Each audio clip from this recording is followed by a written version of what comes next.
Welcome, everybody. Welcome, fellow patriots. Welcome, fellow deplorables. Welcome, fellow dregs of society. Welcome, all you rock dwellers. And as Elizabeth Warren would say, welcome, all you hateful people who celebrate the president. But you're always welcome here at the Conservative Commandos radio show. I'm Rick Trader, coming to you from the studios of the Conservative Commandos radio network. And joining me today as my co-host is the doctor for the Republic, Dr. Right, Dr. Nasir Shaikh. Nasir, welcome back to Conservative Commandos. Hello, Rick. It's great to be here once again. And let's start it off by saying it's just another great day to be alive and well and free and living in the United States of America, the greatest country in the history of the world, bar none. I've got the American flag in the background. You've got the American flag in the background, too. Let's get started and let's get ready to roll. Let's rock and roll. Well, Nasir, excuse me. I always start out the show. Welcome, everybody.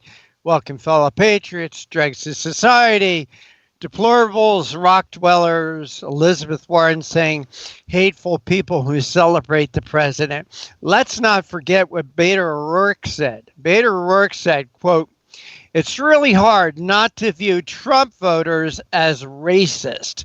You know, they really love us, Nasir. Oh, absolutely. Unbelievable. Well, there's, are you an NBA fan, Nasir?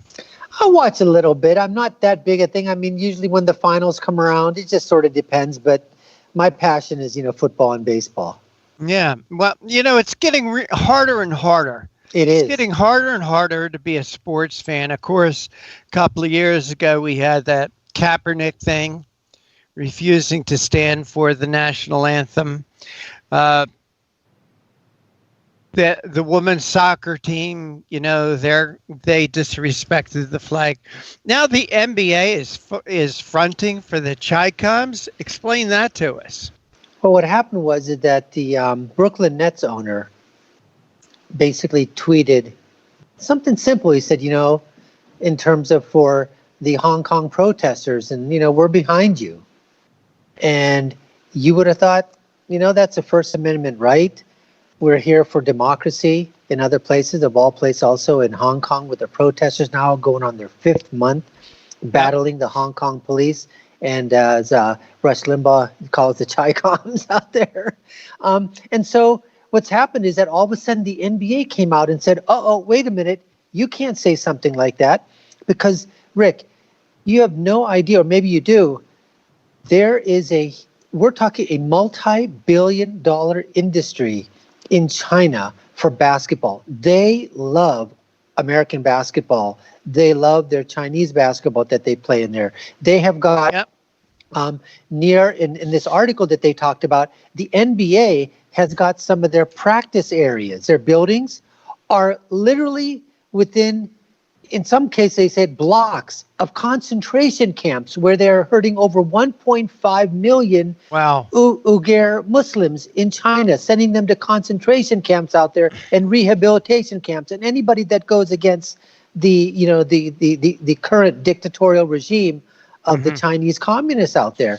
And so the NBA said, hey, that's somebody else saying it. That's not us. And all of a sudden, they just started getting slammed. And I'll tell you what, for all those millennials and those woke crowds out there and the social justice warriors, when they talk about supposedly perceived human violations that America does, where are you now on those human rights violations that we know that have been being done by the Chinese? But the question is going to be, is sports and Trump's Steve Kerr, who I guess is the coach for the Golden State Warriors, he is an absolute never Trumper.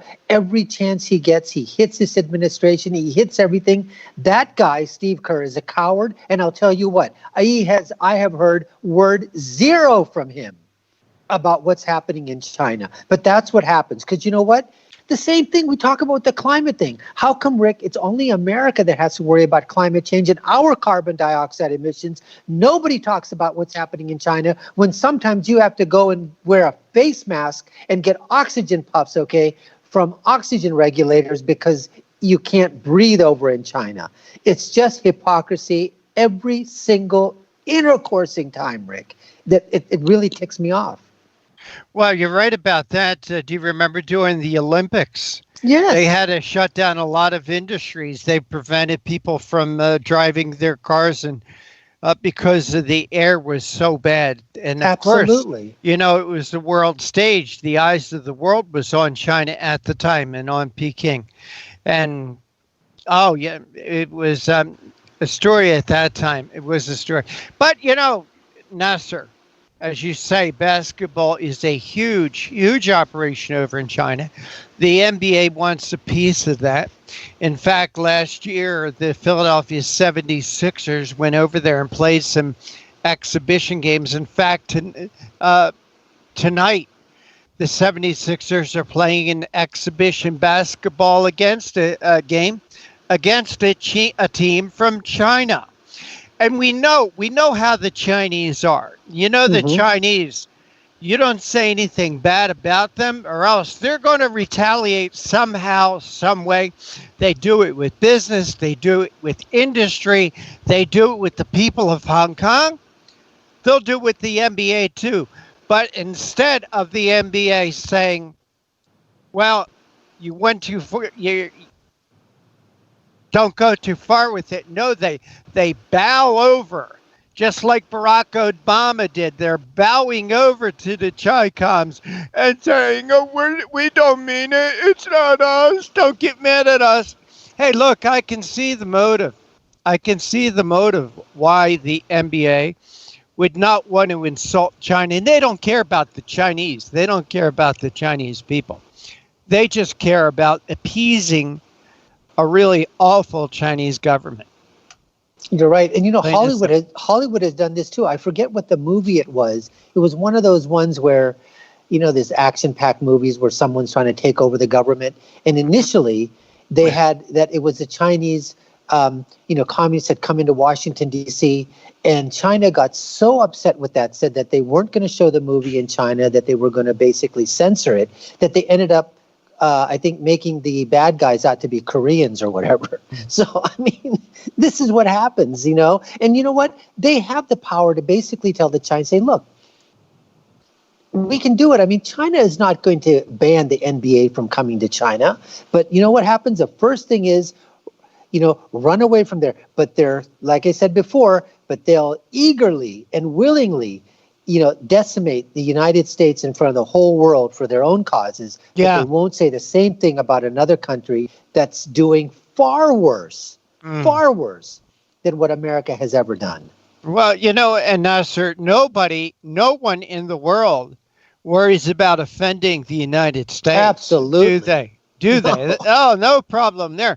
In fact, they go out of their way to offend the United States because they know there'll be no retaliation. That's right. That's right. So there you go again. Well, Nasir, we got about 2 minutes. Next thing I know we could talk about is the United Nations. And I wish the U.S. would get out of the United Nations. But the United Nations needs money. And, of course, they're looking to who? Well, the people they love to insult. And that's the United States of America. Well, Secretary General Antonio Guterres, he basically said that we may be running out of money at the UN by the end of October unless the governments immediately cough up. And guess who they're basically going to come to right now? And the USA. And do you know how much we front this United Nations globalist elitist? I think it's like 28%, isn't it? 22% and 28% of the of the peacekeeping missions. And you know what? That's $8 billion annually. And guess what? Nikki Haley, I mean, this was supposed to be the thing. Do you know how much they chopped off when Nikki Haley, prior to her leaving the United Nations post? They said we're going to eliminate $285 million. I mean, it's better than nothing. But out of $8 billion, they basically said $300 million is what you cut it down for. Yeah. I mean, we need to continue. I mean, this is.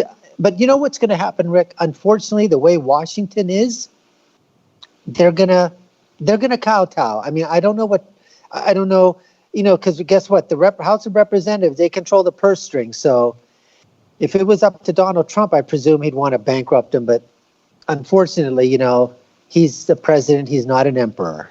Well, I think when the United Nations was formed, it was formed for very good reasons, but I honestly think it's become a rogue Absolutely. organization. Well, we need to take our first break here, Nasir, and do a little business. And by the way, ladies and gentlemen, you can support the Conservative Commandos and what we do to defend our country, to restore it to the Judaic Christian patriotic roots our founding fathers created, by supporting our sponsors. And you are listening to our show. Our show has one main sponsor. It's the First Amendment. Has a second sponsor, equally as important, the Second Amendment. Don't go away. Nasir and I will be back. We'll let you know who our guests are. Have you been leasing a property for your business or renting storage space? Are you tired of paying rent year after year? Call the experts at General Steel to own a building at up to 30% off now. I'd been renting a building and paying someone else's mortgage, but General Steel showed me how I could own a space tailored to the needs of my business and for less than renting. Call General Steel now at the number on your screen for our current building specials and to price your metal building system today. My building's the dream I've had since finishing my house 14 years ago. I've been using it for a garage, workshop, and storage area for my tools and equipment, and I can't believe how great it turned out.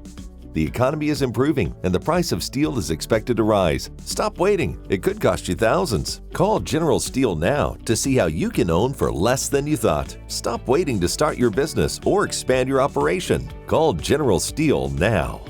Call 877-484-7002. AM/FM 24/7 Roku channel broadcasts all of our shows on demand. To ensure reliability, we store and stream our content on the same servers as Netflix and Amazon. Our Roku channel is free to use, and anyone owning one of the more than 10 million Roku devices can watch our channel at no cost whatsoever.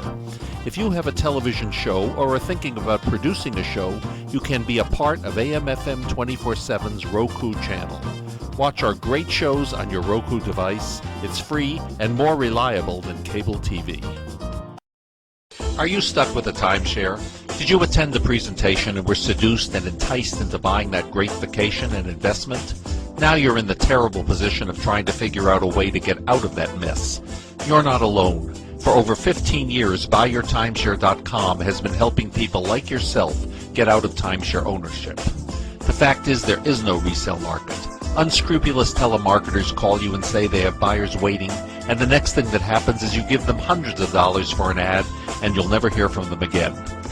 Another fact is that an identical timeshare to yours is being offered on eBay for $1, and no one is buying it. If you want out of your timeshare, I urge you to go to BuyYourTimeshare.com or call them at 877-94-HELP-ME. That number again is 877-94-HELP-ME. BuyYourTimeshare.com. That's BuyYourTimeshare.com. 877-94-HELP-ME. And as always, we appreciate you staying with us. This is the Conservative Commandos radio show. He is Dr. Wright, the doctor for the Republic, Dr. Nasir Shaikh, and I'm Rick Trader. And you know the hallmark of our show is our guest. And if you'd like to be a guest or recommend a guest for us, it's easy. It's very easy. Send an email to me. It's rick@conservativecommandosradioshow.com. I know it's long, but it's simple. It's just Rick, that's me, rick@conservativecommandosradioshow.com. Tell you, wow, that sounds like the title of our program, doesn't it? So, Nasir, speaking of our guests, once again, we've got some great guests joining us. We do. Our first guest was Frank Vernuccio, who serves as the editor-in-chief for the New York Analysis on Policy and Government. And Frank is going to be talking about his article, Dangers of Electronic Voting. We also have Lieutenant Colonel Daniel Davis, who's the fellow and military expert with Defense Priorities. He had 21 years of active service.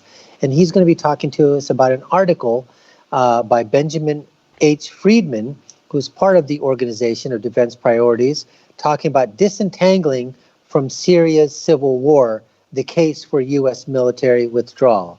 And finally, we have Charles Chuck DeVore, who is the vice president for the national initiatives of the Texas Public Policy Foundation.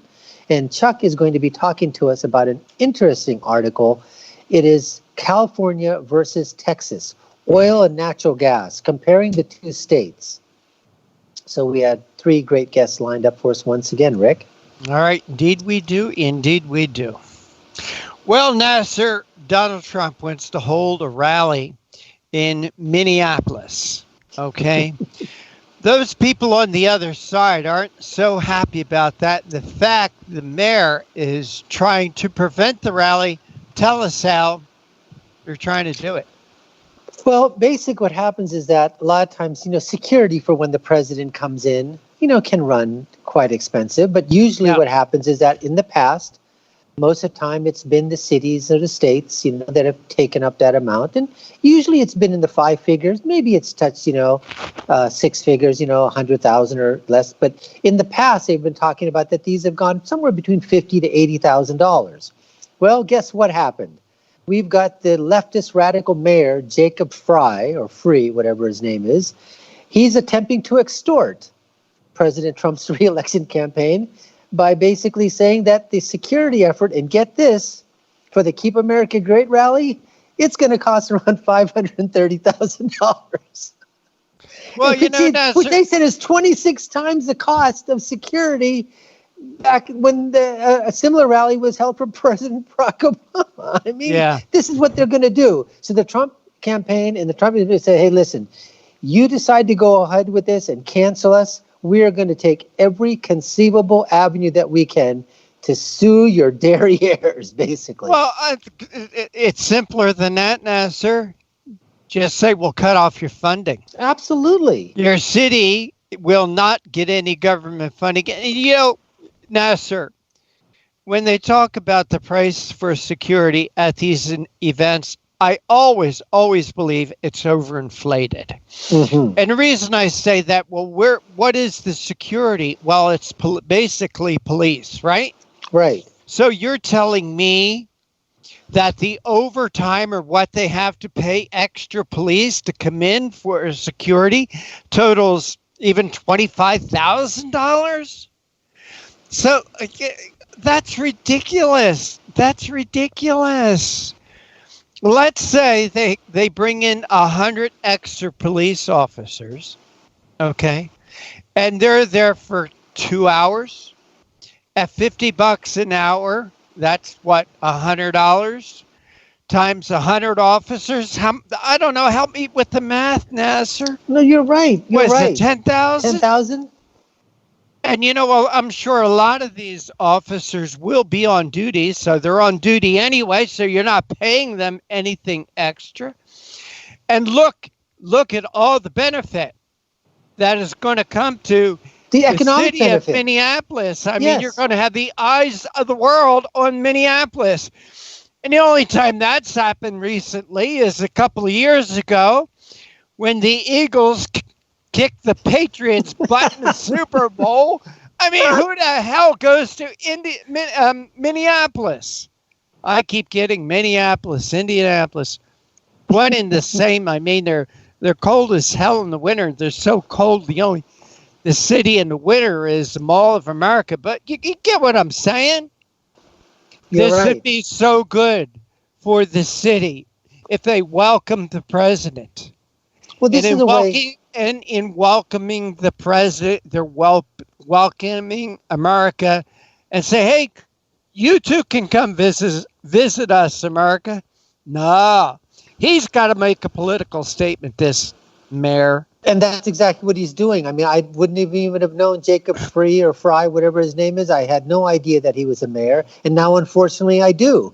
But that's because he decides to, come out there and, make a stand, make a play, gather some attention, know he's going to be on MSNBC or one of those, alt-left stations, and go from there. So that's just the way the left operates nowadays. He's trying to prove his bona fides, okay, to the, to the left and to those leftists out in Minnesota.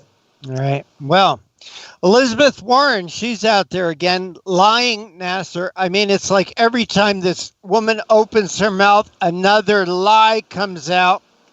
She often tells a story how she was fired fired from her first teaching job in 1971 because she was pregnant. Yes. Well, maybe not so fast, Nasir. Absolutely. Absolutely. That's what's come up is now, they went back to the high school that she was at. And there was if you take a look at her, this is going back some time, she was doing the interview and she herself said it had nothing to do. The principal story was not brought up. Pregnancy was not brought up. It was the fact that while she was pregnant and expecting, she had to have a few extra credits for her teaching position. And she was what they call an emergency teaching certificate that allowed her to go and get those extra credits and then come back.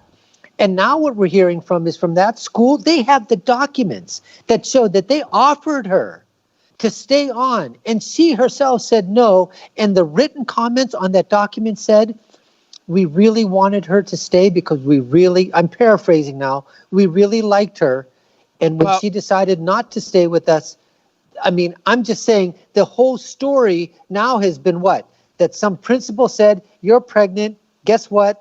You got to go. There's the door. Good luck. Well, get this, Nasir, again, and I'm not paraphrasing. Minutes from a board meeting held 2 months later on July 1971 indicate, get this, Warren's resignation. She wasn't fired. She resigned. Warren's resignation was, quote, accepted with regret. Exactly. So she wasn't fired. She resigned. She resigned from this position. She resigned from this position. They wanted her back. They offered her a contract. They offered her a contract. She resigned. She lies. She lies. She lies. It's the old story of patriarchy.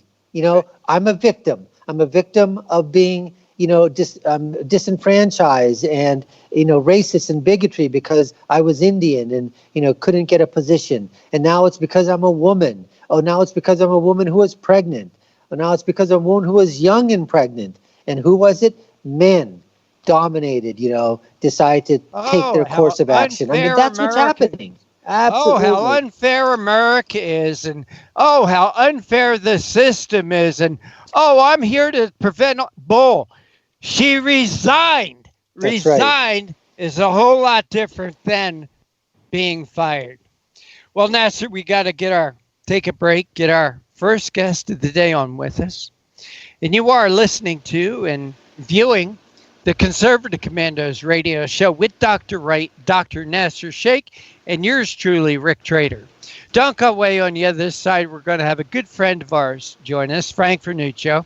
He's the co-host of the Vernuccio Novak Report, and he also co-hosts the American Political Zone. He's written a very interesting article, The Dangers of Electronic Voting. Don't go away.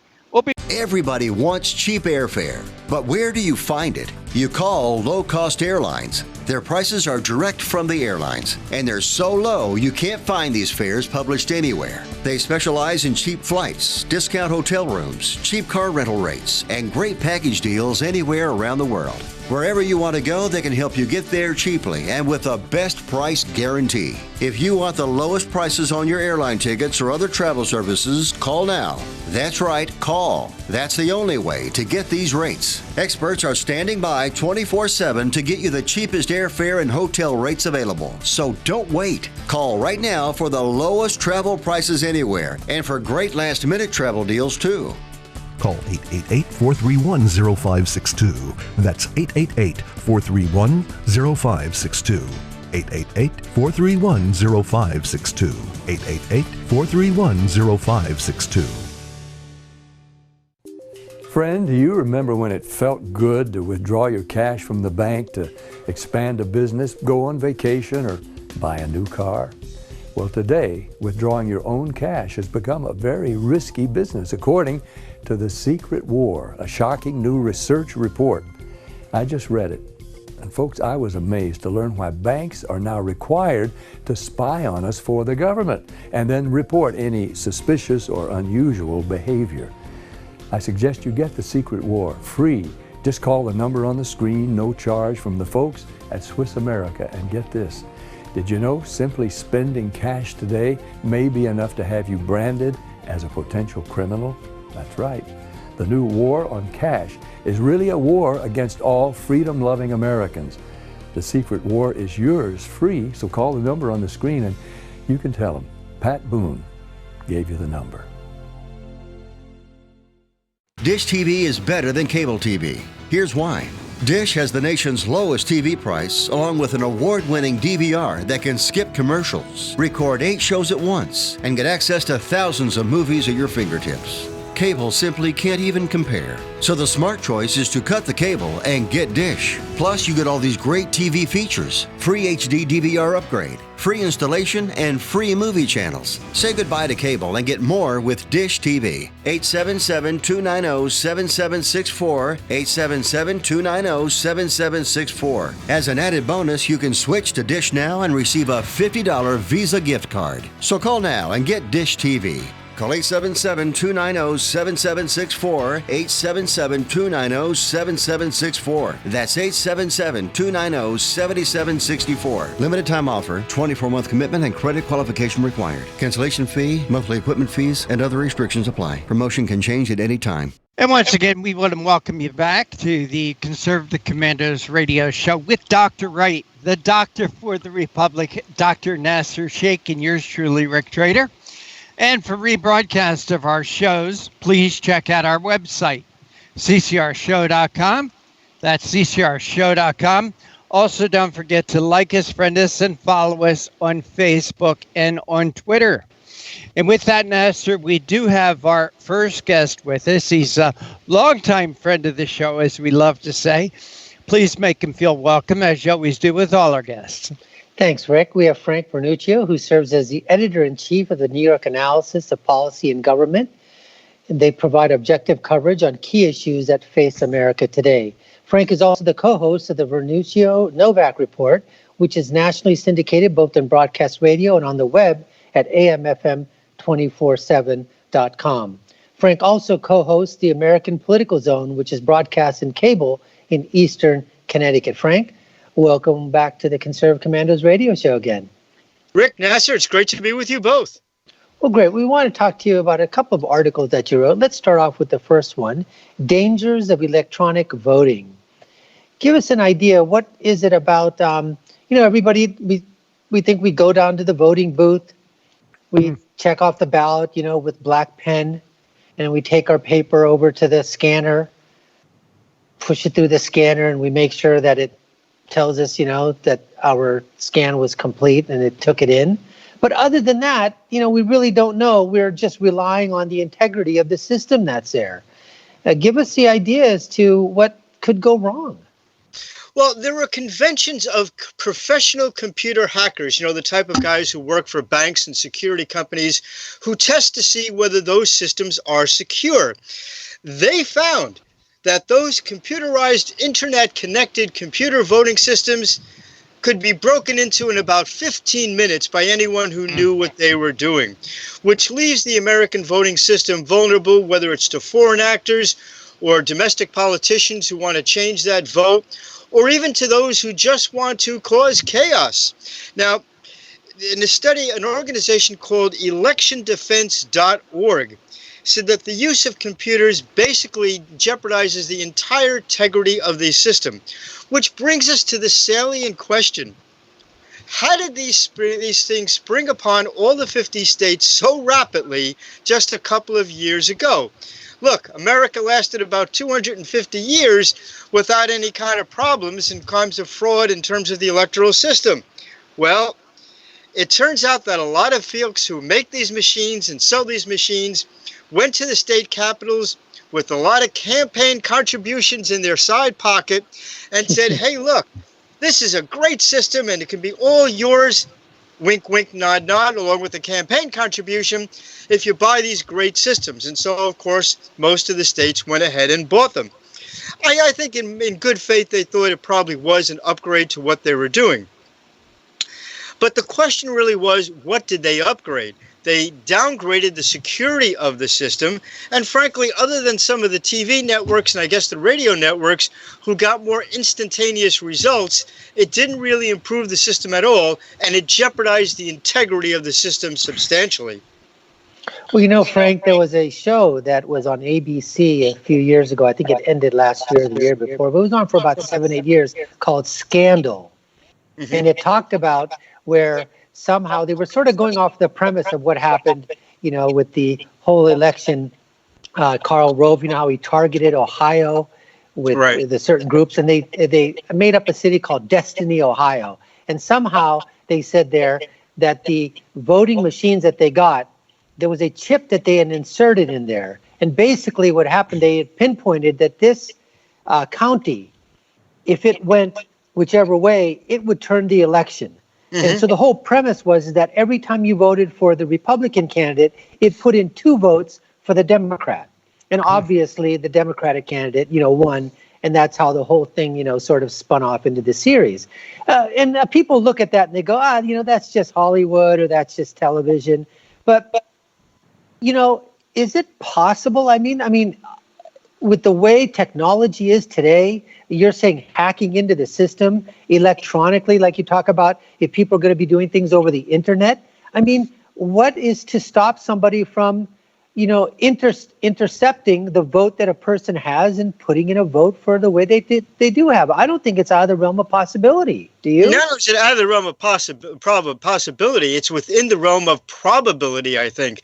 Look, in the city of Shanghai in China, there's an institution, it's a block wide, an entire city block manned by members of the People's Liberation Army of China. They do nothing but attempt to hack into American systems. Back during the Obama administration, they actually hacked into the White House computer itself. Now, look, clearly they have every intention of doing this, I think, in that next election. Particularly with Donald Trump in office, there's never been a president who's been as rough on the Chinese and their unfair trade practices as Donald Trump. It makes sense for the Chinese, from their perspective, to try to get him out of office. I think you can expect large-scale, massive hacking attempts on the part of the Chinese to break into these very vulnerable computer systems and change the nature of the 2020 election. And, you know, Frank, the thing is that everybody talked about at the time that, you know, how did Russia know where to target? I mean, where were they going to know? I mean, nowadays, basically, you come down to what I call, you know, the Fab Four. You're talking about basically Ohio, Ohio, Pennsylvania, Florida, you know, North Carolina, you know, perhaps even you might even want to add, you know, Wisconsin into it. But these are the states right now where you're talking anywhere from, you know, 10 to 70,000 votes. I mean, you flip 5,000-6,000 votes in Pennsylvania. I mean, that turns that flips the state. I think 70,000 in Michigan. You know, you change 40,000 votes. Yep. That changes it there. So it's not that we have to worry about that. These these hackers have to go all over the place. No, they know what states they can actually target. I mean, you just take a look at it. Like I said, Florida. You know, North Carolina. I mean, it is dangerous. No one's really talking about it. We all put like our heads in the sand and, you know, we think everything's going great. No, you're absolutely right. And in fact, you don't even have to just target the whole state. Just Correct. As you said, there are a couple of key precincts in a couple of key states, and that could change the entire nature of the whole election. And we're in real danger of that. And, you know, you add that to the dangers that you see in other places, too. The danger of illegal aliens going to the polls in significant numbers. Remember, in places like California, illegal aliens are being allowed to vote in local elections. There's a bill like that before the New York City Council. So, look, once you start having people going into the booth itself, into the voting section, you can do just about anything. Our election, particularly this 2020 election coming up, is the most vulnerable election in American history, and our adversaries have more of an incentive to try to turn this election, I think, than any prior election. Let's be blunt. We've always had Democrats and Republicans and liberals and conservatives, right? But I think in the final analysis in the past, for the most part, they basically had the welfare of the country in their best interest. They wanted America to be prosperous, strong, and free. They wanted a capitalist system. Let's be blunt. You now have an entire element in politics, possibly the winning nominee for the Democrat Party, who doesn't like the entire way America is structured, who want to turn us from a capitalist country into a socialist country. And let's be also blunt. You even have Republicans who who have ideas that this whole thing that Trump is trying to do with China, make them play fair. Well, some of them are feeling that in their pocketbooks, and they don't want that to happen. That's why a lot of people don't like Donald Trump, because he's upsetting that apple cart. A lot of the politicians who got rich out of trading with China don't want to see China being forced to play fair. They don't care about the guy or the gal who's on the assembly line in Detroit. They just want to make sure their stock portfolio looks a heck of a lot better. So you have a lot of people with a lot of interest in allowing this election to get hacked, and hacked in a big way. You know, Frank, I went to a meeting yesterday. It was at UNC. It was a Republican, chapter, the students that were there. And Michael LaPaglia, who's running for Secretary of State in North Carolina, he said something that was just quite amazing. He said the present Secretary of State had put into place over 100 notary publics who are not U.S. citizens. And they're the ones that are notarizing the paperwork that goes through. And he said, so it's not just at the federal level that we have to worry about election tampering, but you know what? The state and local levels, I mean, that's where politics really starts, at the local levels too. So that can be easily, fraudulently, done through the process that you're talking about. It's a great point. Look at some of the donations that George Soros has given to elections that you think are kind of mundane, not sexy at all. Elections, for example, for Attorney General or Secretary of State, and you're thinking, who cares? I mean, for the most part, these guys are functionaries. But then, Nasir, as you know, those are the people, the Secretaries of State of the 50 states and the Attorney Generals of the 50 states, who determine whether an election is fair or not, and determine the rules for making sure those elections are fair or not. Fairly clever. Here on the Conservative Commandos radio show, our guest is Frank Vernuccio. Frank is the editor-in-chief of the New York Analysis of Policy and Government, and we're discussing the dangers of electronic voting. Frank, we have to take a quick break. Could you hold on for just a couple moments for us, please? Sure, my pleasure. And this is the Conservative Commandos radio show with Dr. Wright, Dr. Nasir Shaikh, and yours truly, Rick Trader. Don't go away. We'll be back with more from our guest right after. Have you been leasing a property for your business or renting storage space? Are you tired of paying rent year after year? Call the experts at General Steel to own a building at up to 30% off now. I'd been renting a building and paying someone else's mortgage, but General Steel showed me how I could own a space tailored to the needs of my business and for less than renting. Call General Steel now at the number on your screen for our current building specials and to price your metal building system today. My building's the dream I've had since finishing my house 14 years ago. I've been using it for a garage, workshop, and storage area for my tools and equipment, and I can't believe how great it turned out. The economy is improving and the price of steel is expected to rise. Stop waiting. It could cost you thousands. Call General Steel now to see how you can own for less than you thought. Stop waiting to start your business or expand your operation. Call General Steel now. Call 877-484-7002. Everybody wants cheap airfare, but where do you find it? You call low-cost airlines. Their prices are direct from the airlines, and they're so low you can't find these fares published anywhere. They specialize in cheap flights, discount hotel rooms, cheap car rental rates, and great package deals anywhere around the world. Wherever you want to go, they can help you get there cheaply and with a best price guarantee. If you want the lowest prices on your airline tickets or other travel services, call now. That's right, call. That's the only way to get these rates. Experts are standing by 24/7 to get you the cheapest airfare and hotel rates available. So don't wait. Call right now for the lowest travel prices anywhere and for great last-minute travel deals too. Call 888-431-0562. That's 888-431-0562. 888-431-0562. 888-431-0562. Friend, do you remember when it felt good to withdraw your cash from the bank to expand a business, go on vacation, or buy a new car? Well, today, withdrawing your own cash has become a very risky business, according to The Secret War, a shocking new research report. I just read it.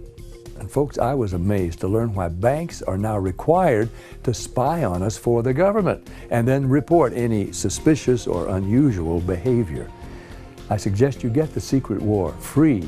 Just call the number on the screen, no charge, from the folks at Swiss America. And get this, did you know simply spending cash today may be enough to have you branded as a potential criminal?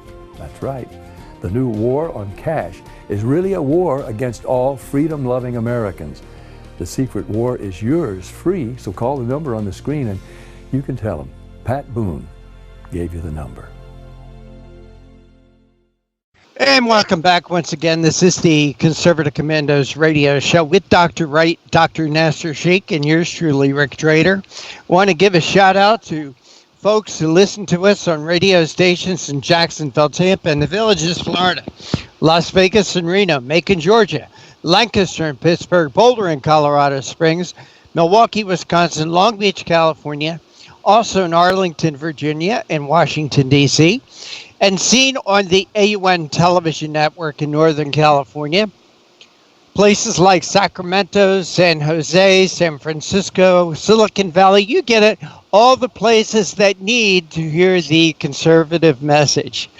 Our guest this segment is Frank Vernuccio. He's the editor-in-chief of the New York Analysis of Policy and Government. He's also the co-host of the Vernuccio Novak Report and the American Political Zone, which is also seen on AUN TV stations.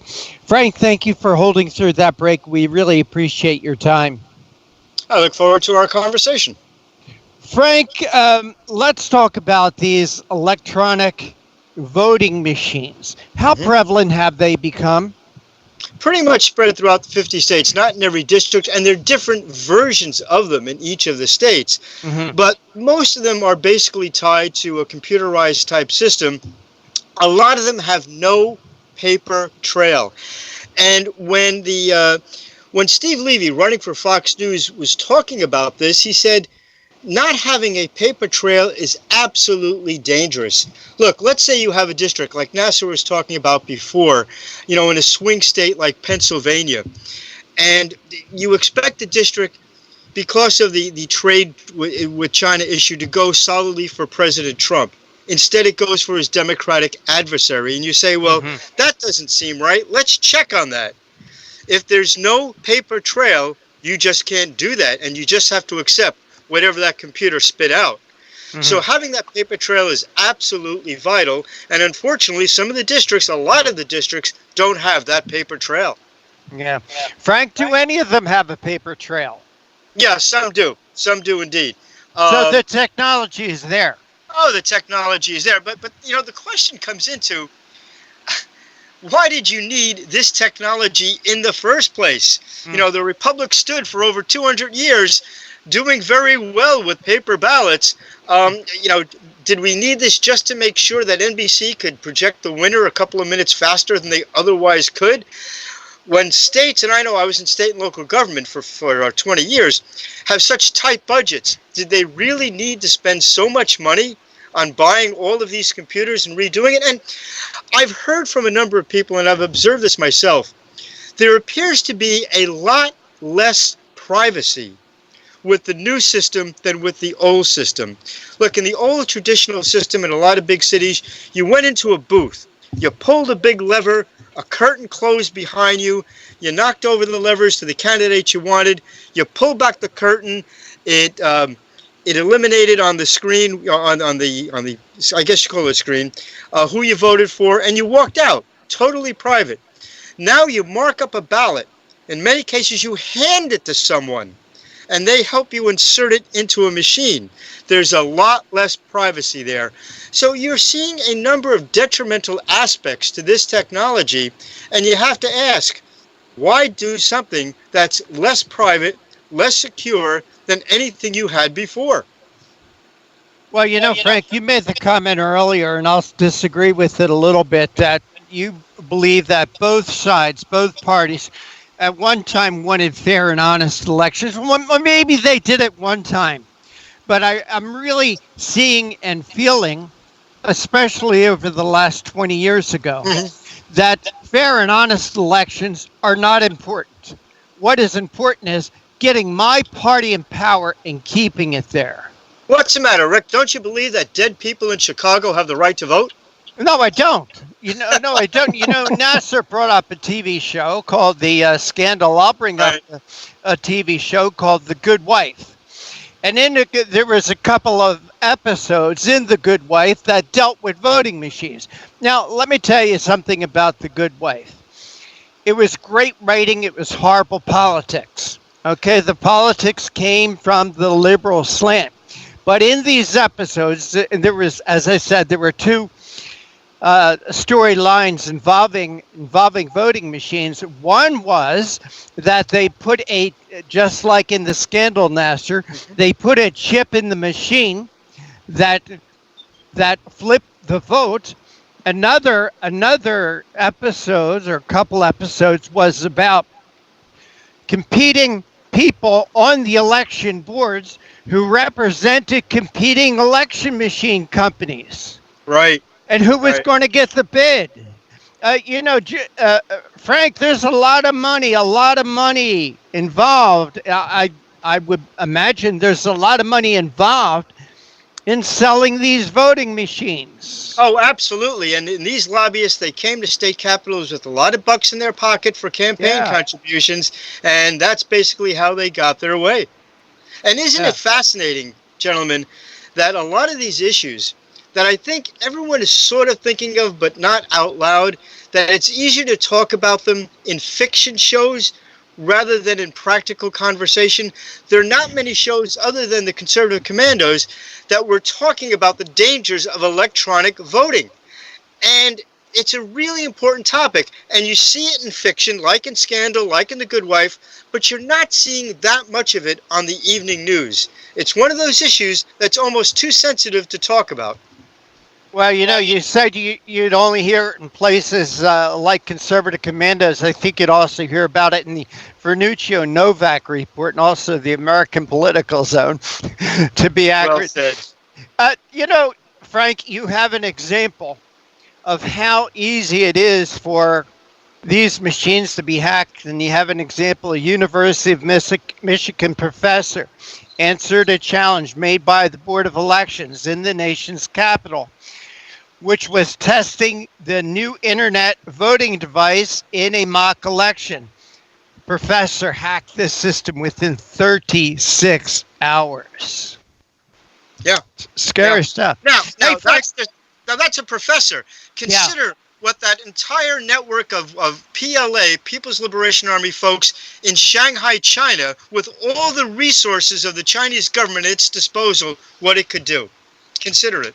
Frank, what scares you more, voter fraud or electronic voting systems? Two sides of the same coin. A number of years ago, actually, I sat down to dinner with one of the top military leaders of the United States, and I asked him, what keeps you up at night? And he said, very bluntly and very quickly, no hesitation at all, the fact that so many key systems in our defense system and other aspects of national security are probably made in China. Wow. I mean, that is scary. And, you don't have to think too hard to think of just about every computer device known to mankind today is made in China.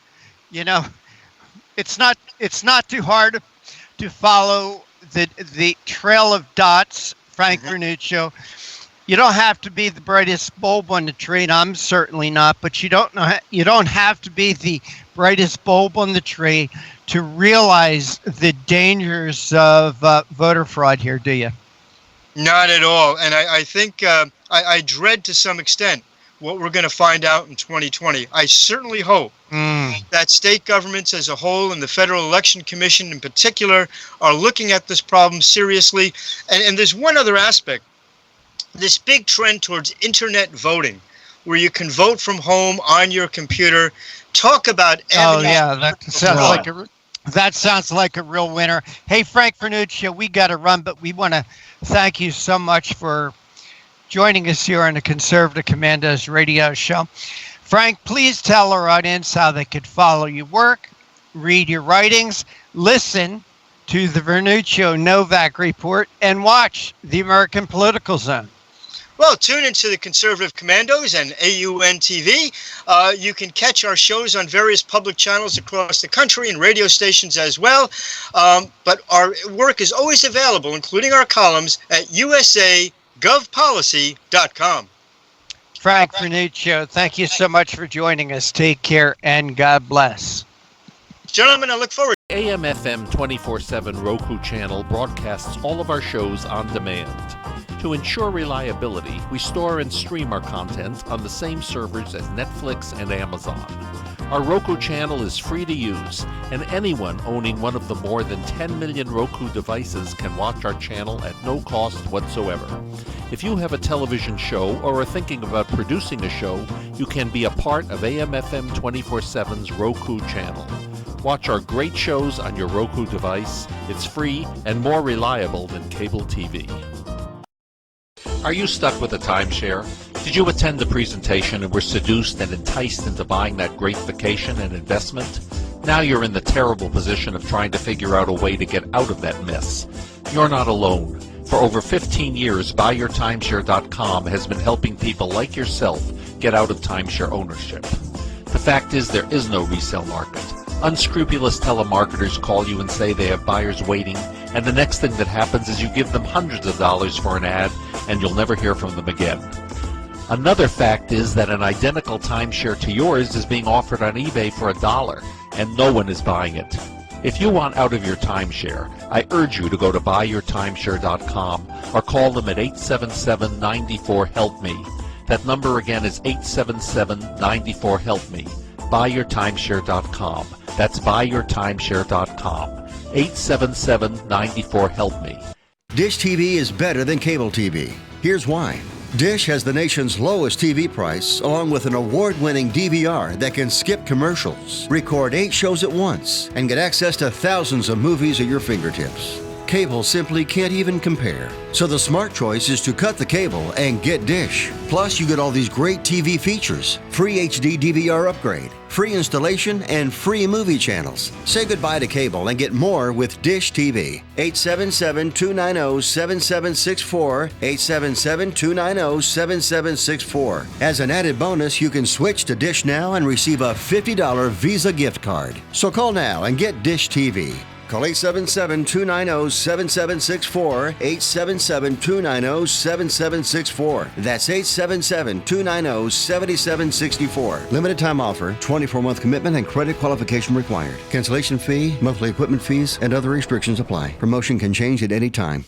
Everybody wants cheap airfare, but where do you find it? You call low-cost airlines. Their prices are direct from the airlines, and they're so low you can't find these fares published anywhere. They specialize in cheap flights, discount hotel rooms, cheap car rental rates, and great package deals anywhere around the world. Wherever you want to go, they can help you get there cheaply and with a best price guarantee. If you want the lowest prices on your airline tickets or other travel services, call now. That's right, call. That's the only way to get these rates. Experts are standing by 24/7 to get you the cheapest airfare and hotel rates available. So don't wait. Call right now for the lowest travel prices anywhere and for great last-minute travel deals too. Call 888-431-0562. That's 888-431-0562. 888-431-0562. 888-431-0562. Friend, do you remember when it felt good to withdraw your cash from the bank to expand a business, go on vacation, or buy a new car? Well, today, withdrawing your own cash has become a very risky business, according to The Secret War, a shocking new research report. I just read it. And folks, I was amazed to learn why banks are now required to spy on us for the government and then report any suspicious or unusual behavior. I suggest you get The Secret War free Just call the number on the screen, no charge, from the folks at Swiss America. And get this, did you know simply spending cash today may be enough to have you branded as a potential criminal? That's right. The new war on cash is really a war against all freedom-loving Americans. The secret war is yours, free, so call the number on the screen and you can tell them Pat Boone gave you the number. And once again, we're always appreciative that you stay with us. This is the Conservative Commandos radio show with Dr. Wright, the doctor for the Republic, Dr. Nasir Shaikh, and yours truly, Rick Trader. And for rebroadcast of our shows, check out our website, ccrshow.com. That's ccrshow.com. There's rebroadcast and archives of our radio show there, our TV show there, and a lot of great articles and a lot of great information. And with that, Nasir, our next guest is with us. The honor of the introduction is all yours. Thank you, Rick. We have Lieutenant Colonel Daniel Davis, who's a fellow and a military expert with defense priorities. Lieutenant Colonel Davis retired from the U.S. Army as a lieutenant colonel after 21 years of active service, and he currently serves as a defense fellow and military expert for defense priorities. He was deployed into combat zone 4 times in his career. First, Operation Desert Storm in 91, then Iraq in 2009, and Afghanistan twice. He's been awarded numerous medals for valor. First, a Bronze Star Medal for valor at the Battle of 73 Easting, and also a Bronze Star Medal in Afghanistan.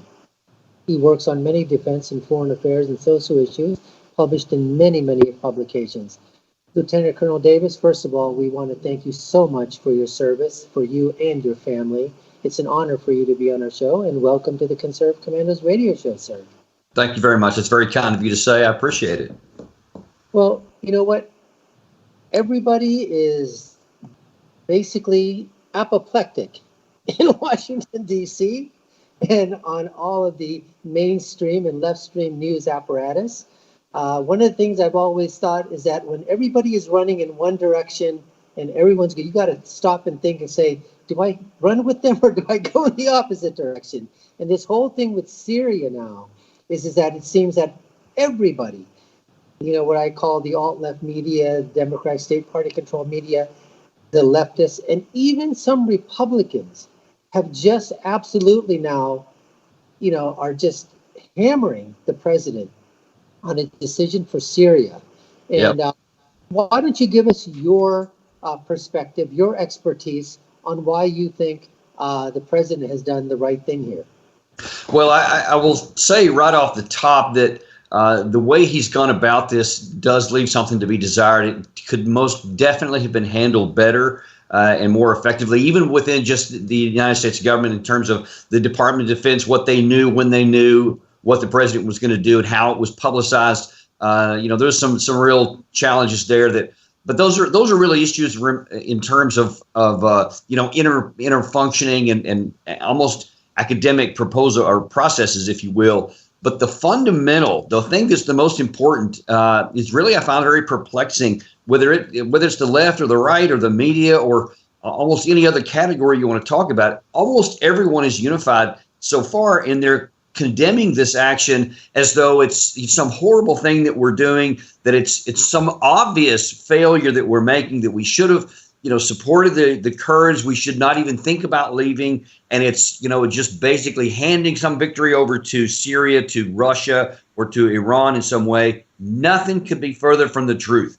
If Trump deserves any criticism, it's that he should have made good on his promises in 2018, in March of 2018, and again in December 2018, when he said he was going to withdraw from Syria. Had he done so in both of those cases, then this would be a complete non-issue. None of this would have even come up. But the fundamentals, whether it was then, whether it was now, or whether he should definitely do it like in the future, is that there is no national security imperative for the United States at all in terms of Syria. And if I can just say, we can back up a little bit further from that. And this really is the original sin of the Obama administration, quite frankly, because they got us into Syria in violation of our own Constitution, with the absence of any kind of, you know, legal authorization from the United Nations Security Council, which we're supposed to use before we go into any other country. And he did this on his own and just sent us in there for a decision and a mission of his own choosing, which really was almost didn't have any chance of a success at all. Because basically what we're saying, what he was saying is we need to go into Syria to defeat ISIS. But I'll just tell you, this is a view that differentiates me from almost anyone else I've read. We did not need to go into Syria to fight ISIS. We didn't even need to go into Iraq to fight ISIS in 2014, which everyone says like that was some major issue. But here's the thing. ISIS represented a threat to Baghdad. ISIS represented a threat to Damascus and lots of other people in that region. But it did not represent a threat to us. We're safe because of our very strong, military power and also of our growing strength of our intelligence, surveillance, and reconnaissance strike capability, whereby we can defend ourselves from, any terrorist threat that may arise from anywhere in the world, not just where we have troops, which frankly usually doesn't keep us safe here, despite traditional belief on that fact. And so if we had not gone into Syria to fight Iraq, in both Raqqa and Mosul in Iraq and Syria, those nations that were there had a very significant vested interest in getting rid of ISIS. This idea that if we leave, all of a sudden ISIS is going to return, which I've heard by both Republicans and Democrats in this current situation. Nothing could be further from the truth, because the Syrian government still is opposed to ISIS. The Iraqi government is still against ISIS. The Russians are against ISIS. Iran is against ISIS, and all kinds of these other Islamic rebel groups in Syria are also against ISIS. So they still have all these enemies, to include the Syrian Democratic Forces. And our absence in there won't make any difference in that, because they're fundamentally opposed to one another. If we hadn't gone in, it would have taken longer, because they're militarily is not as capable in both Iraq and in Syria, but they would have ultimately done it because it's in their interest to do so. I can't stress enough, ISIS does not present a threat on the ground to the United States in Syria or in Iraq or anywhere else over there, because we have our independent ability to keep us safe no matter where terrorist threats arise from. So we don't need to be there. And in fact, our presence on the ground there, all it does is increase our strategic risk, and we do need to withdraw them as soon as possible. But doesn't this also allow the United States to sort of perhaps maybe form a little bit more of a closer alliance with Turkey, with whom they are NATO partners? But it seems that in the past, there's sort of been a coldness that sort of occurred between, our two countries. And this sort of allows Turkey to have a little bit of a buffer zone over in Syria.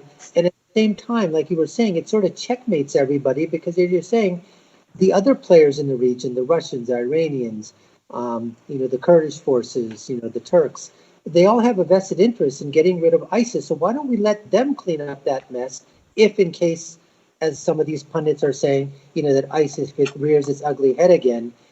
Why do we have to be the people in the region, to put our blood and treasure on the spot in there, when we have these 4 other players that are out there that are willing to do exactly the same thing, and let them decide what's going on there? Well, I mean, you couldn't be any more right. And consider this. By our going over there and using American military power, our money, risking our soldiers' lives, many of whom have lost their lives because of this, tragically, who's the biggest benefactor of this? Assad of Syria. He's the biggest benefactor. That's where Syria was in his country. So instead of him having to deal with that problem in his own backyard, we handled it for him. I mean, let that sink in for a second. We actually helped Bashar al-Assad take care of his security in his country so he doesn't have to. That's not a good use of American military power, in my view. And I would like to hear all these people, like Lindsey Graham and some of these others, and certainly many on the left, who were so upset that we're possibly going to withdraw troops. Let them explain why it's in America's interest to help Bashar al-Assad with our military power. I don't think that's going to go very far. Well, one of the things now all of a sudden is that why is it that it seems that foreign entities become the love child of the American left? instead of American citizens. I mean, all of a sudden now, these people who have never probably seen or heard, and I'm not talking about our fighting men and women. I'm talking about these political pundits that have never, been in battle. They're talking about the Kurds now, and let's face it, they have helped us tremendously. We're doing forces with them, but all of a sudden it's like, we can't leave them alone.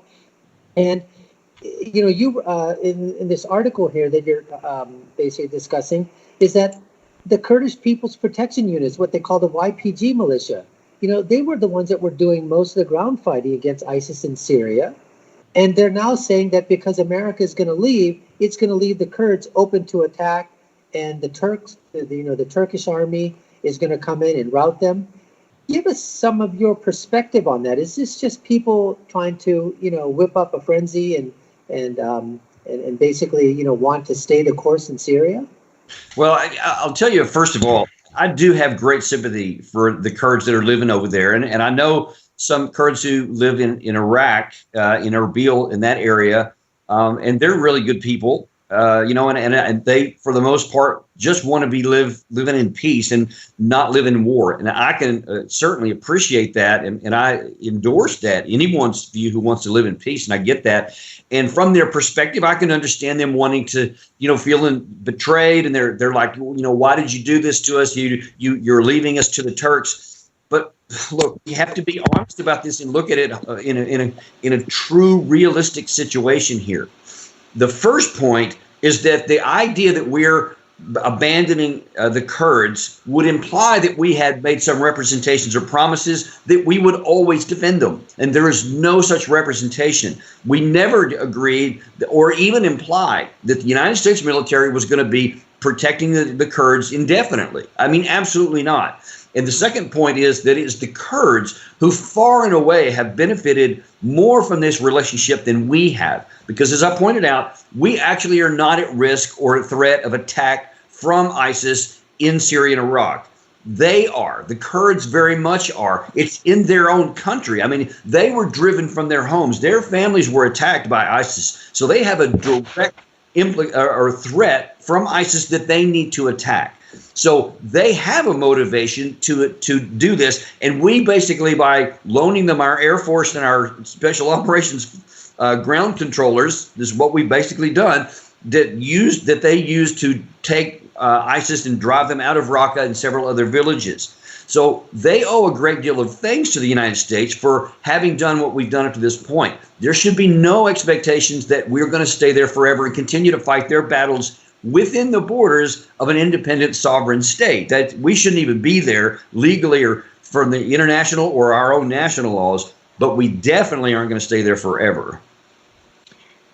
You're on a Conservative Commandos radio show. We are speaking with Lieutenant Colonel Daniel Davis, retired, about an issue, disentangling from Syria's civil war, the case for U.S. military withdrawal. Colonel Davis, could you hold on for just a few moments for us while we do a little business? Absolutely. And you are listening and watching the Conservative Commandos radio show with Dr. Wright, the doctor for the Republic, Dr. Nasir Shaikh, and yours truly, Rick Trader, coming to you from the studios of the Conservative Commandos radio network. Don't go away. We'll be right back with more from our guest. Dish TV is better than cable TV. Here's why. Dish has the nation's lowest TV price, along with an award-winning DVR that can skip commercials, record 8 shows at once, and get access to thousands of movies at your fingertips. Cable simply can't even compare. So the smart choice is to cut the cable and get Dish. Plus, you get all these great TV features, free HD DVR upgrade, free installation, and free movie channels. Say goodbye to cable and get more with Dish TV. 877-290-7764, 877-290-7764. As an added bonus, you can switch to Dish now and receive a $50 Visa gift card. So call now and get Dish TV. Call 877-290-7764, 877-290-7764. That's 877-290-7764. Limited time offer, 24-month commitment and credit qualification required. Cancellation fee, monthly equipment fees, and other restrictions apply. Promotion can change at any time. Have you been leasing a property for your business or renting storage space? Are you tired of paying rent year after year?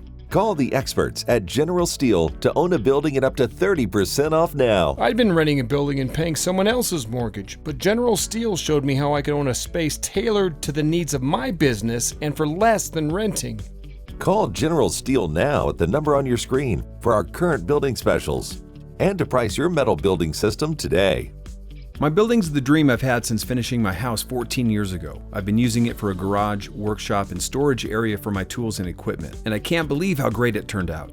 The economy is improving and the price of steel is expected to rise. Stop waiting. It could cost you thousands. Call General Steel now to see how you can own for less than you thought. Stop waiting to start your business or expand your operation. Call General Steel now. Call 877-484-7002. AM/FM 24/7 Roku channel broadcasts all of our shows on demand. To ensure reliability, we store and stream our content on the same servers as Netflix and Amazon. Our Roku channel is free to use, and anyone owning one of the more than 10 million Roku devices can watch our channel at no cost whatsoever. If you have a television show or are thinking about producing a show, you can be a part of AM/FM 24/7's Roku channel. Watch our great shows on your Roku device. It's free and more reliable than cable TV. Are you stuck with a timeshare? Did you attend the presentation and were seduced and enticed into buying that great vacation and investment? Now you're in the terrible position of trying to figure out a way to get out of that mess. You're not alone. For over 15 years, BuyYourTimeshare.com has been helping people like yourself get out of timeshare ownership. The fact is, there is no resale market. Unscrupulous telemarketers call you and say they have buyers waiting, and the next thing that happens is you give them hundreds of dollars for an ad, and you'll never hear from them again. Another fact is that an identical timeshare to yours is being offered on eBay for $1, and no one is buying it. If you want out of your timeshare, I urge you to go to BuyYourTimeshare.com or call them at 877-94-HELP-ME. That number again is 877-94-HELP-ME. BuyYourTimeshare.com. That's BuyYourTimeshare.com. 877-94-HELP-ME. And we want to welcome you back to the Conservative Commandos radio show with Dr. Nasir, Shaikh, and yours truly, Rick Trader. And once again, as a reminder, if you'd like to hear rebroadcasts of our show, the best place to go is to our website, CCRShow.com. That's CCRShow.com. Our guest this segment is Lieutenant Colonel Daniel Davis, retired, and we're discussing an issue: disentangling from Syria's civil war, the case for U.S. military withdrawal. Colonel, thank you for holding through that break, and I just want to echo what Nasir was saying to you earlier. We want to thank you so much for your service to our country. When we talk about our intervention into Syria, let's do a little bit of history here. Explain what the rationale for going in actually was. Well, when the Syrian civil war started, like almost any kind of situation like this, there's always understandable outrage from the United States and from other peace-loving nations in the world. When they see all kinds of people fighting and dying, and especially when they see oppression from the host government and lots of people are dying, there's a natural desire to want to rectify the situation and fix that and to stop the bloodshed and to bring peace and stability to the country. That's totally understandable. Where that breaks down is what we decide to do about it. There is this view in the United States, and it was throughout the Obama administration, throughout all the time in there, where basically the solution was always use military power. And unfortunately, that afflicts both the left and the right. We think we can fix everything with military power. But the fact is, all we can do is exacerbate the existing situations. We make it worse. We don't ever make it better by military power. Look what happened in Libya, for crying out loud. They had a dictator and he was oppressing his people. So we go in there, use military power with some European nations. We ruin the government. Gaddafi falls. And now that we've had civil war for 7 or 8 years since, with no process, it's going to be over. Had we done the same thing in Syria, there would be the same problem there, because it would make it immensely worse. Now then what we've done by going in and taking care of ISIS for the Kurds, and as I said, for Bashar al-Assad, that's taken one piece of that off, but the greater civil war still remains unresolved. And if we just can't use military power to solve that, because basically all we would be doing was killing another group of people on behalf of yet another. And we would be taking sides, and then we would be responsible for the outcome. And we should never be responsible for the operation of another country, because we don't have the knowledge or the wisdom or the need to do that. That's not in our interest. We have a desire to see them live in peace, but we don't have the ability to run it for them because we just can't do it. When you say these things, are you thinking of what happened in Iraq? Well, I mean, for instance, you use the example of Libya, where we got rid of a bad guy. At least that bad guy was under control. We're dealing with another bad guy in Assad in Syria. In Iraq, we went in and got rid of the bad guy in Saddam Hussein. And since that time, we're still there. I mean, how long has it been? Like, how many years later, and we're still in Iraq? Are you using what you say? Could you use Iraq as an example why we shouldn't go in and remove these dictators, that we just get into a quagmire? Absolutely. I mean, you could say the same thing with Afghanistan. I mean, we're still 18 now into our 19th year with no end in sight and no resolution, because these things can't be done. And you have the same thing in Yemen. I mean, you can add Somalia to the list. I mean, my goodness, everywhere we've gone, we never solve the problem because military force can't solve it. So, yeah, I can use Iraq, I can use Syria, I can use Libya, I can use Yemen. I mean, I can use all of these places because the same fundamentals exist each time. You can't solve a political problem with military power. You just can't. Well, Colonel, I think you, and again, you're the expert. I'm not. I just ask the questions here. You say you can't solve it with military power. What about people who will use the Second World War as an example? But I think it's a little, and could it possibly be a little different there, because we didn't have the rules of engagement that we do today. Oh, you can hit this, you can't hit that. You can shoot at this person, you can't shoot at that person. You see what I'm talking about here? The situations were dramatically and radically different. Number one, the rules of law do apply. They did apply in World War II as well. But look, here's the thing. You had nation states fighting nation states. We were attacked in Pearl Harbor. Germany declared war on the United States. The state of Germany, with their armed forces, declared war on us. So then we went and fought, and you had uniformed armies fighting in the field, and they fought with, the rules that apply at the time. If you defeat that armed force, if you take their capital, if you take Berlin, if you take Tokyo, then the war is over. No such thing exists in this current environment because you don't even know who the enemy is. I mean, they're a farmer in the daytime, they're a terrorist at night, and they're a farmer again in the daytime, and you don't know the difference between the guy who was a farmer in the day and the night, and you can't just go kill everyone. So the only thing you can do is not kill any of them. Just defend yourself, because otherwise you get into a situation that militarily it simply can't be won. Again, Colonel, there are people out there, and you have it written in this article here put out by Colonel Freeman as a part of your organization. The Assad regime has committed horrendous crimes, including recurrent civilian massacres using bombs, chemical weapons, and missiles, widespread torture, rape, and murder of prisoners. In 2012, the Obama administration, and I'm not here to defend the Obama administration, but in 2012, the Obama administration began limited attempt to overthrow the Assad regime for aiding rebels. Your thoughts on, I know this is a very complex issue.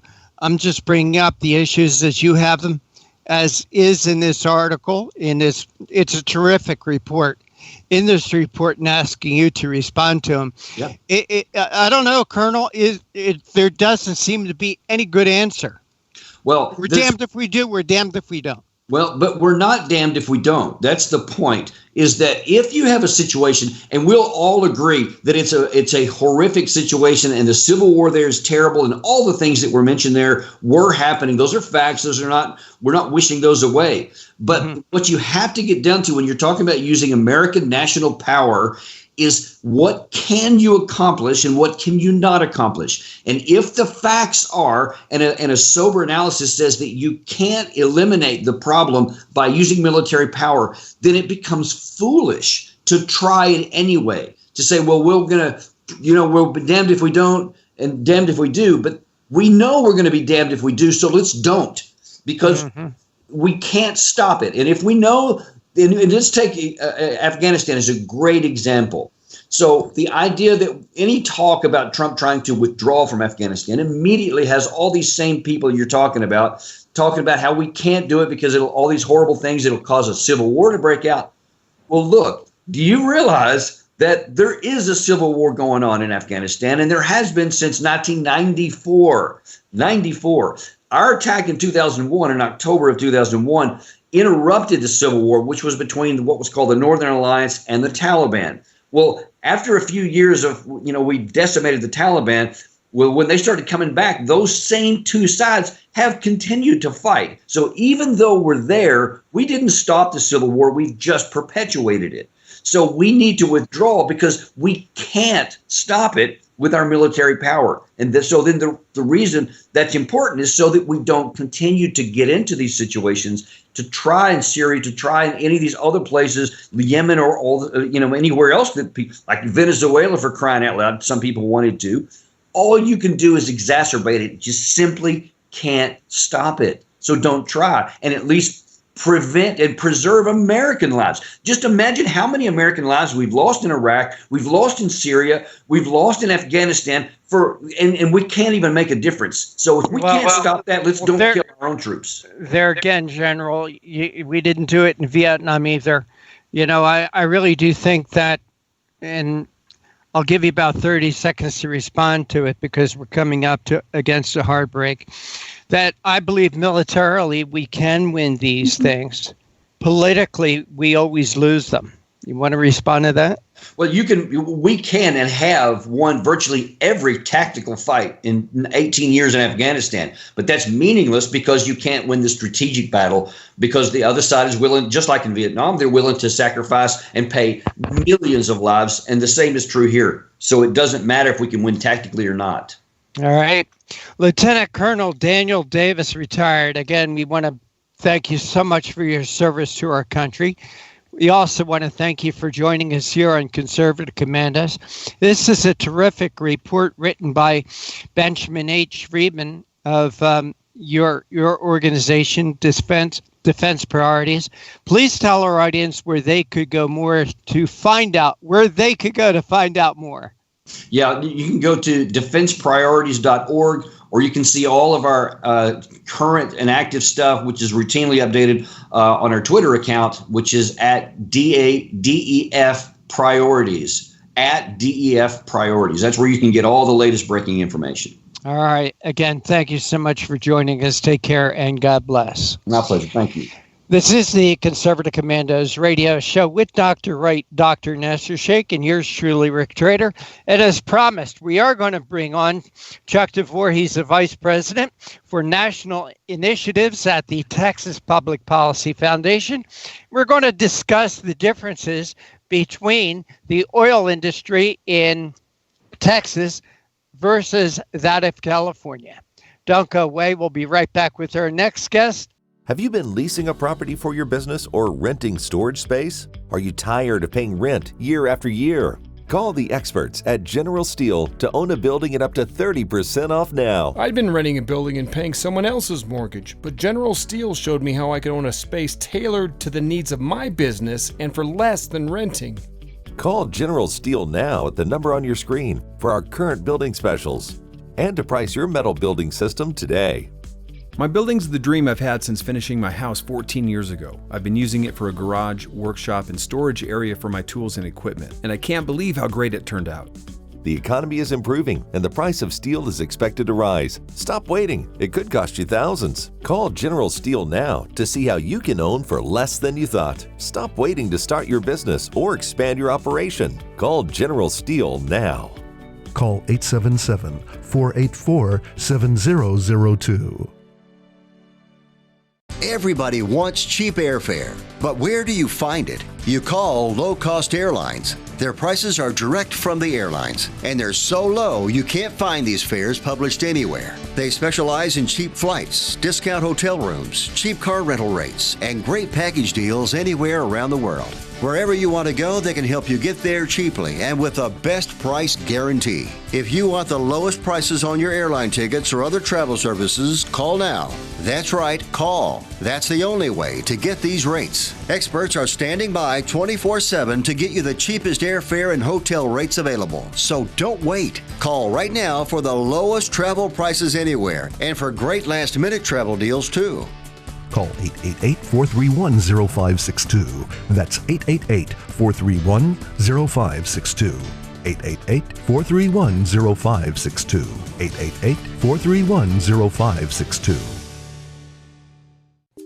Friend, do you remember when it felt good to withdraw your cash from the bank to expand a business, go on vacation, or buy a new car? Well, today, withdrawing your own cash has become a very risky business, according to The Secret War, a shocking new research report. I just read it. And folks, I was amazed to learn why banks are now required to spy on us for the government and then report any suspicious or unusual behavior. I suggest you get The Secret War free. Just call the number on the screen, no charge, from the folks at Swiss America. And get this, did you know simply spending cash today may be enough to have you branded as a potential criminal? That's right. The new war on cash is really a war against all freedom-loving Americans. The Secret War is yours free, so call the number on the screen and you can tell them Pat Boone gave you the number. And this is the Conservative Commandos radio show with Dr. Wright, the doctor for the Republic, Dr. Nasir Shaikh, and yours truly, Rick Trader. Want to give a shout out to folks who watch us on television stations in Northern California, in San Francisco, Sacramento, San Jose, Wine Country, Silicon Valley, Redding, California. Also, those that are listening to us on the that listen to us on the AM FM 24/7 network. And Nasir, we do have our next guest with us, and please make the introduction. Thank you, Rick. We have Charles Chuck DeVore, who is the Vice President for the National Initiatives for the Texas Public Policy Foundation. Chuck has also served as a Republican member of the California State Assembly, and he represented the 70th District, which includes portions of Orange County. Chuck was also the Vice Chair for the Assembly Revenue and Taxation Committee, as well as the Vice Chair of the Veteran Affairs Committee. He's also served on the Budget Committee and was a member of the Joint Legislative Audit Committee. Chuck, welcome back to the Conservative Commandos radio show. Great to be back. Thank you. Well, we want to talk to you about the article, California versus Texas. Absolutely, I found this article to be so chock full of information for people that are wanting to know what could happen. One of my questions I was talking about with the Green New Deal, but the oil and natural gas, you wrote, comparing the two states where 1 in 5 Americans call home. And you write in here that policy does matter, that even if a nation or state is endowed with significant natural resources, history shows that tax rates, regulatory burdens, and rule of law largely determine whether those resources are harnessed or remain idle. You further say that for decades, California has been one of America's top oil and gas states. However, you said it's just not production, it's also about exploration. Could you give us some background on that, please? Well, sure. So if you look over the last, the kind of the history of the use of hydrocarbons in California, that would be mostly oil and natural gas. You see that California hit a recent peak in 1986, and that it's been downhill ever since. So that today, the amount of crude oil production within the state of California in 2019 is a little less than half of what it was at its recent peak in 1986. Now, this has very important implications because Californians are still using a lot of oil.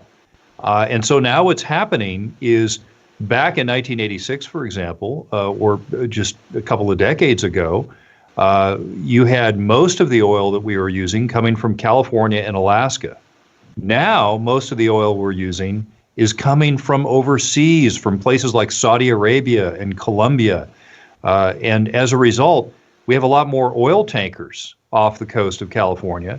And as a result, ironically, of California's anti-oil policies, we actually have a greater risk of offshore oil spills today than we did in the past because we're buying so much of our crude oil from abroad in California. Well, Chuck, I was going to ask you that I guess we've been saying for the last maybe 7, 8, 9 months, maybe a year, that America has finally become the largest exporter of gas and oil, in the world, where we've been trying to, I think India just signed some type of an agreement when they were over here, their prime minister saying that they were going to take a 5-year contract on natural gas. And I guess we were talking to the Germans and perhaps even talking to Putin and the Russians and telling them to, purchase their, reserves from us. So why would we still be buying crude oil if we're exporting so much? Right. So this goes to California's resistance to, for example, constructing new pipelines that are needed to get the oil and natural gas to where it's needed. So if you are against new pipelines, if you're against shipping oil and natural gas by railroad, then the only available remaining option is to bring it in on a tanker from another country and offload it at a terminal in one of California's ports. And we are seeing that increasingly. We're seeing tanker traffic to California double over the last few years, and is going to keep increasing. So this is what happens when you have a set of policies that discourages domestic oil and gas exploration and extraction in the state of California, which is why you've seen both natural gas and oil production decline year after year in California, as well as the inability to ship the product here from other places where there is the oil, like Texas or Canada for that matter. So let me get this straight, because I want to make sure that I heard you correctly. So you're saying basically that California would rather buy from foreign subsidiaries than buy their oil and gas resources from America? Well, that's the practical effect of the policy. Now, if you listen to the environmentalists that are pushing the elected officials on this issue, their goal is to ban the internal combustion engine. So they would have us use no natural gas and no petroleum at all. Now, the problem with this is if you're a politician in California, is you can certainly virtue signal to those environmentalists. You can certainly be sympathetic to them. But the problem, if you're an elected official, if you go as far as those environmentalists want you to go, you're not going to get reelected, because the cost of being able to commute to work, the cost of being able to move about the state, to turn on the lights, to electrify your home, or to heat the home, for example, to cool the home, those prices are going to go through the roof. And if that happens, of course, probably a lot of politicians are going to lose their jobs. And so they're happy, for example, to shut down things that are highly visible, like new pipelines, and to, for example, curtail the amount of rail traffic that ships around this energy. And what that leaves, of course, is tankers visiting the state of California and offloading their product from places like Saudi Arabia. Chuck, give us an idea, too, in terms of where the Green New Deal that, a lot of the people on the left are talking about in the Democratic Party, and it seems like I think everybody that's running for the president on their side has raised their hand up and has said that, they're all for it. Could that be, if you take a look and see what's happened with California, and you write also in your article about America's 5th largest oil and gas exploration company, which was Occidental Petroleum, what they had to do and how they've suffered in the California market could basically, people say, well, how can you know what's going to happen with the Green New Deal? Can't you take a look at Occidental Petroleum and say that this happened to that company? Can you imagine what would happen if the Green New Deal was in place? So what's interesting about Occidental Petroleum, which is a company that started in California, very storied history, right? They've typically been one of the largest oil companies in America. They decided to split off their California assets and basically split the company in two and have a purely California company, and then everything else in North America and the rest of the world. And they shipped everything else and put a new headquarters in Houston, Texas. And the reason why they split it off was that the effort to operate in California is so unique. The environmental laws, the lawsuits, the other regulatory burdens, the taxes are so distinct for California that it made sense to basically have their remaining California assets and just keep them in California, because it was completely different from operating anywhere else in the world. And so how that connects with the Green New Deal is, if you look at what they're trying to do with the Green New Deal, and by the way, the vast majority of the Green New Deal is income redistribution. It has very little to do with reducing carbon dioxide emissions or other greenhouse gas emissions. It mostly has to do with taking control of the economy and using the excuse of saving the world to dramatically increase taxes and increase income distribution under the excuse of saving the planet. So there are some lessons learned from the Occidental Petroleum move from California to Texas, but most of the Green New Deal is really a form of income redistribution or socialism with a green coat of paint on top of it. So it's not entirely analogous to the reason why Occidental moved, but there's a lot of complementary reasons. So they're kind of in the ballpark. Well, I thought in your article you had fascinating statistics, great research, obviously. But one of the things that really struck out to me, and this is one of the I underlined in your article, was as recently in 2002, you said that oil production in California was a full 64% of production in Texas, and it fell to 32% by 2002.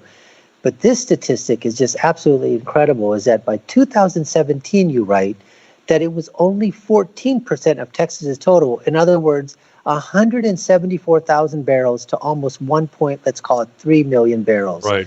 And I just think, and I look at it and go, can you imagine if California had enacted the same type of things that Texas has done, where we would be? I mean, if we're this far ahead right now and we are the major exporters to the world, where would we be if California was doing on par with Texas? I mean, can you imagine the job opportunities and the in everything in terms of this country, in terms of energy production, what it could be doing? Amazing. Yeah, you're right. And there is a lot to learn from the distinction between the two states, but there are differences as well. So to your point, if you go back to, I mentioned 1986 as one point, where Texas was producing about double the amount of oil as was California. And then in the most recent year, Texas's production is now quadruple of what it was then, and California's is half of what it was then, right? And so now you have this, eightfold difference. And California used to be the number 3 producer behind Texas and Alaska. And so there are some interesting distinctions, though. First of all, California's geography is more complex. It does take more capital to get the oil out of the ground. However, given all the rules and regulations and all the uncertainty surrounding exploration in California, it really causes people to resist investing the sort of money and the technology and the effort to pull it out of the ground. I'm sure they could, but there's concern that, if we try, they may stop us. Or if we actually find oil, they're going to put in more taxes. So let's go to Texas. The other big difference between between the two states is that virtually all of the land in Texas is privately owned. There's very, very little federal land, very little state land. Most of it is privately owned. That's not the case in California. A lot of the land in California where there is oil and natural gas is not controlled by private individuals. It's either on federal land or in state land. And so as a result, it's more difficult to get permission to extract the oil, whereas in Texas, the Texans who own the land are incentivized to work with the oil exploration companies because they get a piece of the action. They get some money out of lending their land, out of leasing their land to these companies to extract the oil.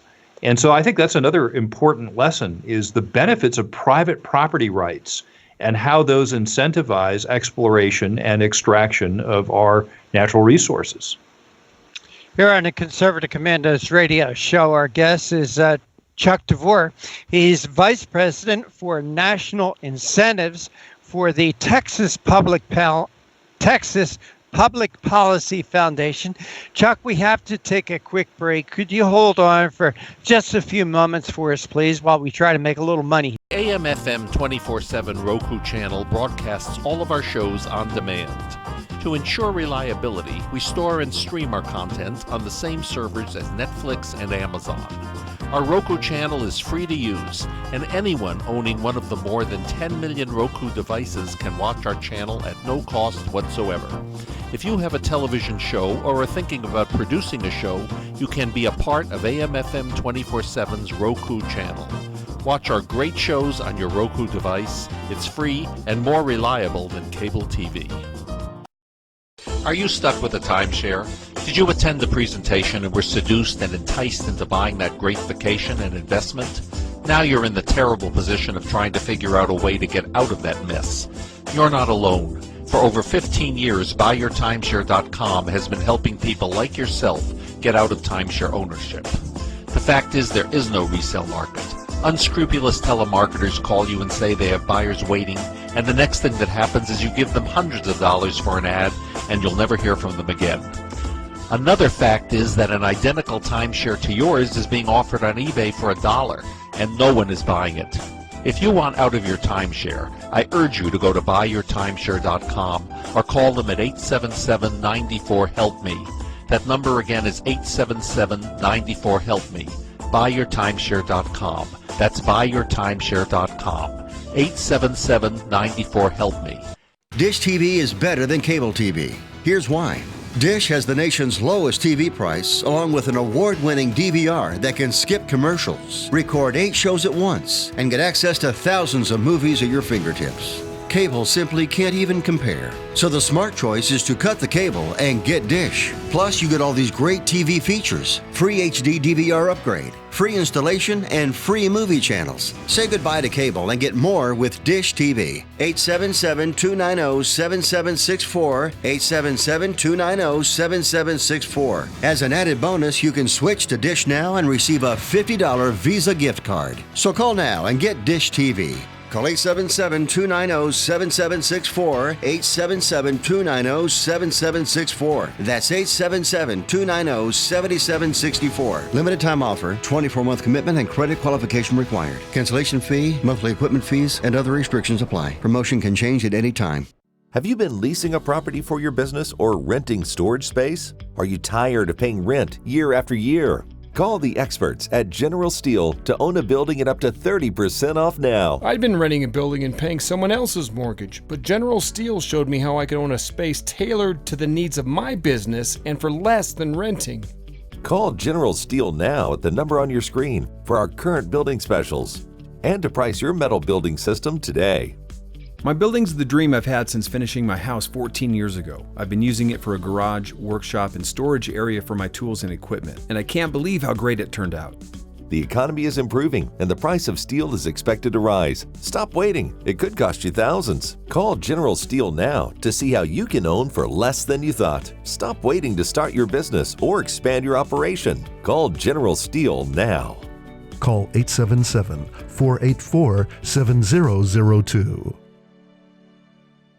And welcome back. Welcome back to the Conservative Commandos radio show with Dr. Wright, Dr. Nasir Shaikh, and yours truly, Rick Trader. And for rebroadcast of our shows, please check out our website, CCRShow.com. That's CCRShow.com. Like us, friend us, and follow us on Facebook and on Twitter. Our guest this segment is Chuck DeVore. He's Vice President for National Incentives for the Texas Public Policy Foundation. He's written a great article, California versus Texas, Oil and Natural Gas, comparing the two states. Chuck, thank you for holding through that break. We really appreciate your time. My pleasure. Well, Chuck, you're formerly from California. You ran for Senate out there. Apparently, you're now down in Texas, I assume. I guess you're one of the refugees from California. And we ask you to come on because we have such a broadcast presence in California. We broadcast our show on 7 television stations. Chuck, being so familiar with California the way you are, is there any kind of a personal message that you would like to send out to our viewers? Well, wow, that's a big question. So I think the most important thing is to always work to hold your elected officials accountable. Let them know what you think. California has an enormous amount of advantages. It's well situated on the Pacific Rim. It has a highly educated workforce.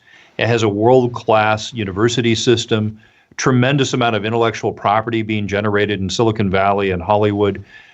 Part of the challenge, though, is that you're seeing in California, in addition to all these benefits, California also has the nation's highest poverty rate when measured by the cost of living, something called the supplemental poverty rate, which was developed by the U.S. Census Bureau about 10 years ago to take into account that the official poverty rate doesn't weigh the cost of living differences from one state to the other. And so when you do, California has the highest poverty in the nation. So California, while it is very blessed and endowed with enormous advantages, also has some tremendous problems. Huge unfunded pension liabilities. The public pension liabilities are gigantic. By some accounts, up to $1 trillion that are unfunded and may result in continued pressure to increase taxes. And so California voters really need to continue to keep an eye on what's going on in the state and really fight to make sure that fiscal sanity prevails, and fight as well to ensure that everybody can enjoy the American dream in California, not those simply that have good connections and know people in government. But I'm talking about immigrants to the state and their children, that they can start businesses and begin to provide for their families as well.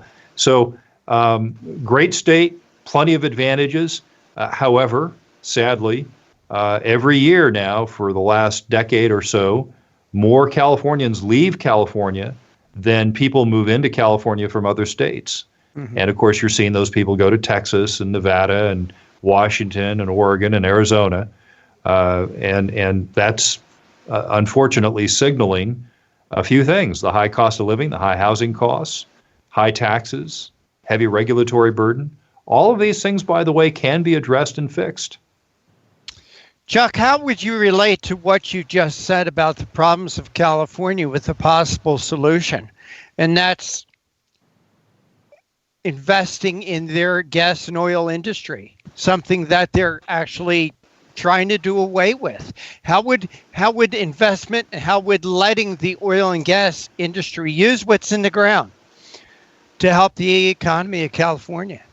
Well, let me give one very recent example. So you may be aware of the fact that the price of gasoline in California recently went up quite a bit, largely in response to what experts believe was an Iranian attack on Saudi Arabian oil fields.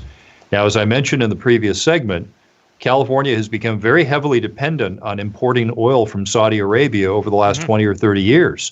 California used to only import a small fraction of its oil from other countries. Most of its oil it got from Alaska and domestically from California itself. That's not the case anymore. And so what's fascinating to me is as the rest of the nation has become energy self-sufficient, with places like New Mexico and Texas and North Dakota producing more and more energy, even Pennsylvania, what you saw in the rest of the country after that attack on the Saudi Arabia oil production was that, as I recall, the price of gasoline actually dropped. Not so in California, because California is an island when it comes to oil and gasoline. And so the problem is that if you're in California, you're not getting much of your product from Texas. You're getting much more of your product from Saudi Arabia or from Ecuador. And so that's a challenge, because when you have gasoline that's about $1.40 a gallon higher than the national average, well, that's $1.40 a gallon less that the residents of California can have to invest in businesses, to invest in their child's education, to start a new business, right? And so that's a very direct connection. And that's not even talking about the hundreds of millions of dollars of revenue that the state could generate if there was more oil and gas production in the state, the thousands of jobs that would have been created if there was more oil and gas production. But the problem, gentlemen, as you know, is that there's a very substantial environmental community in California that operates under the fiction, under this illusion that they can ban the internal combustion engine and eventually move California to a 100% renewable grid that could generate enough excess electricity that you could power all of your transportation needs as well. Now, obviously, they're not talking about aircraft travel, not yet anyway. That would be quite spectacular if they could figure that out, but I don't think that's coming. Well, you know, Chuck, when you talk about California importing oil, it seems kind of crazy to me, because don't they have the oil that they need right under their feet? There is quite a bit of, there's quite a bit of oil in California. It is a little more complex and a little harder to get to than the oil that's in Texas or up in North Dakota. However, it can be extracted. Part of the reason why you're not seeing that effort, though, is that it's not worth the effort. There are so many other places in America and around the world where the regulatory and the tax climate is so much more favorable that people who are looking for oil and extracting it will go anywhere else first but California. And so as a result, those oil reserves in California are going to sit in the ground. The environmentalists in California are happy to see that happen. That's what they want. What they won't tell you, however, what they won't admit to, is that that's resulted in a huge increase in the amount of oil tankers visiting California waters, which ironically increases the risk of a devastating offshore oil spill caused by a tanker accident. Because if you look at the safety, every form of energy has its own risks associated with it, its own costs and opportunities, not only for economic benefit, but also for injury and harm. Every form of energy does. It's all trade-offs. And so if you look at the oil industry, the ideal is to extract the oil and refine it locally and to ship it by pipeline. That's the safest. Then the next safest would be, for example, rail transportation, or next safest would be by truck. The problem with offshore oil transportation, when you have tanker traffic, is that they are far less safe. The safety record, as far as gallons spilled, is much less safe than a pipeline. Yet, these environmentalists can shut down the approval of pipelines or shut down the approval of additional rail car shipments. What they have a harder time shutting down is oil tankers. And so that's what you're seeing more of in California. It's inevitable. It's inevitable that this would happen. And so here's the irony.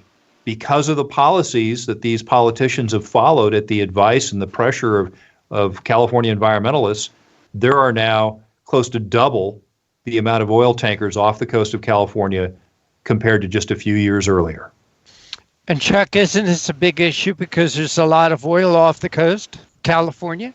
Well, there's also, yes, you're right. There's also a lot of oil off the coast in state waters and in federal waters. In fact, I had a bill in my last year in the legislature in 2010 that passed the state Senate that would have opened up the first new offshore oil lease in California in 40 years and would have used the money to fund the maintenance deficit for the California park system, which at the time was over $1 billion of deferred maintenance.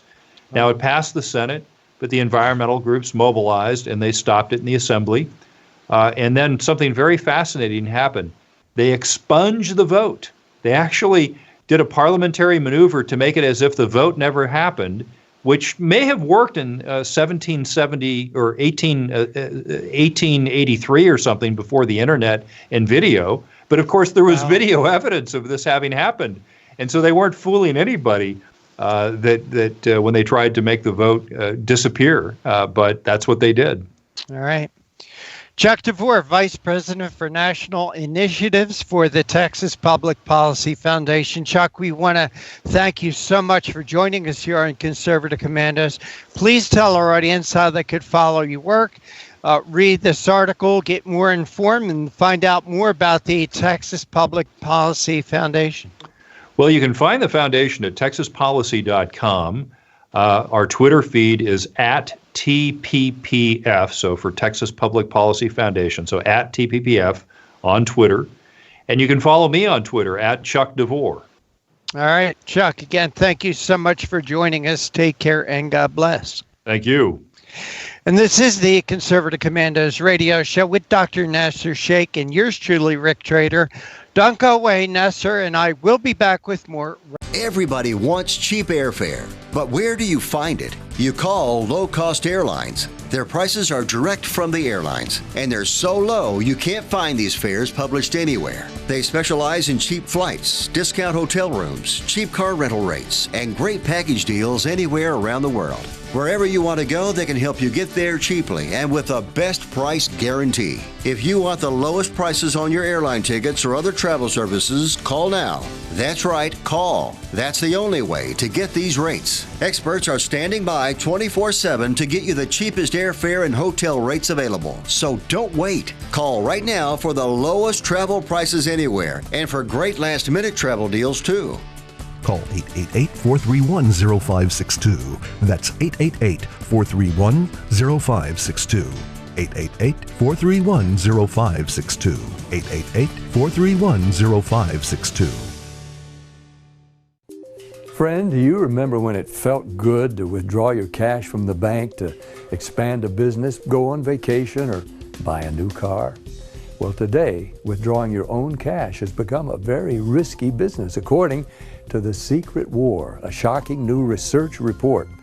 I just read it. And folks, I was amazed to learn why banks are now required to spy on us for the government and then report any suspicious or unusual behavior. I suggest you get The Secret War free. Just call the number on the screen, no charge, from the folks at Swiss America. And get this, did you know simply spending cash today may be enough to have you branded as a potential criminal? That's right. The new war on cash is really a war against all freedom-loving Americans. The Secret War is yours free, so call the number on the screen and you can tell them Pat Boone gave you the number. AM/FM 24/7 Roku channel broadcasts all of our shows on demand. To ensure reliability, we store and stream our content on the same servers as Netflix and Amazon. Our Roku channel is free to use, and anyone owning one of the more than 10 million Roku devices can watch our channel at no cost whatsoever. If you have a television show or are thinking about producing a show, you can be a part of AM/FM 24/7's Roku channel. Watch our great shows on your Roku device. It's free and more reliable than cable TV. Are you stuck with a timeshare? Did you attend the presentation and were seduced and enticed into buying that great vacation and investment? Now you're in the terrible position of trying to figure out a way to get out of that mess. You're not alone. For over 15 years, BuyYourTimeshare.com has been helping people like yourself get out of timeshare ownership. The fact is, there is no resale market. Unscrupulous telemarketers call you and say they have buyers waiting, and the next thing that happens is you give them hundreds of dollars for an ad, and you'll never hear from them again. Another fact is that an identical timeshare to yours is being offered on eBay for $1, and no one is buying it. If you want out of your timeshare, I urge you to go to BuyYourTimeshare.com or call them at 877-94-HELP-ME. That number again is 877-94-HELP-ME. BuyYourTimeshare.com. That's BuyYourTimeshare.com. 877-94-HELP-ME. Well, Nasir, that just about wraps it up for today. As always, I appreciate you, buddy. I appreciate you co-hosting today with me on conservative commandos. Had some great guests, as we always do. Nasir, will you please thank them? I will do so. Well, first, Frank Vernuccio, who serves as editor-in-chief of the New York Analysis of Policy and Government, is talking about the dangers of electronic voting. We also had Lieutenant Colonel Daniel Davis, who's a military expert with defense priorities and served 21 active years in various combat zones. He's talking about an article that was written by one of his contemporaries there, Benjamin Friedman. It was Disentangling from Syria's Civil War, the Case for U.S. Military Withdrawal. And finally, a returning guest, Charles Chuck DeVore, who's a vice president for the National Initiatives for Texas Public Policy. Interesting articles that he wrote. It was California versus Texas oil and natural gas, comparing the two states. All right. But for right now, we are out of time. We got to run. We got to go. Take care. God bless. And we'll see you tomorrow on TV and on radio.